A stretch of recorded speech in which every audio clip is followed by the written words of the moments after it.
கத்தியருக்கு heat பண்ணிட்டு இருக்கீங்க. Thermocol cut பண்றதுக்கு. தெர்மோகால் கட் பண்ண கத்தியருக்கு ஹீட் பண்ணனும். அப்படிதானே எல்லா வீடியோல காட்டுறாங்க.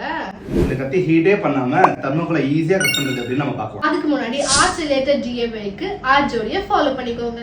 பொதுவா நீங்க தெர்மோகால் கட் பண்ணனும்னு நினைக்கிறப்போ இந்த மாதிரி கட் பண்ணிருப்பீங்க. நீங்க பாத்தீங்கன்னா உங்களுக்கு ரெண்டு சைடும் பிசரா இருக்கும். இப்போ எப்படி பெர்ஃபெக்ட்டா கட் பண்றது நம்ம பார்ப்போம்.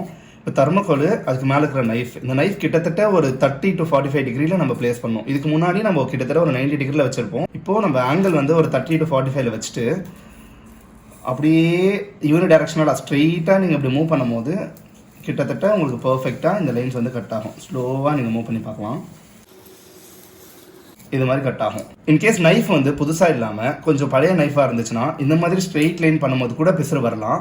ஸோ அந்த மாதிரி டைமில் ஒரு 2-1 ஃப்ரோவாக சேம் ஆங்கிளில் பிளேஸ் பண்ணிட்டு கொஞ்சம் 2-1 ஃப்ரோவாக ஷேக் பண்ணிக்கிட்டே ட்ரை பண்ணி பாருங்கள். அப்போ வந்து உங்களுக்கு பர்ஃபெக்டாக வரும்.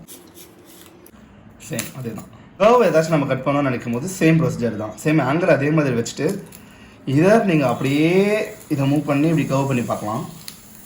இன்கேஸ் நீங்கள் அப்படி கட் பண்ணும்போது உங்களுக்கு பர்ஃபெக்டாக இல்லைன்னா நான் சொன்ன மாதிரி 2-1 ஃப்ரோவாக லைட்டாக ஷேக் பண்ணிக்கிட்டு அப்படியே கட் பண்ணிங்கன்னா உங்களுக்கு வந்து பர்ஃபெக்டான கர்வ்ஸ் வரும்.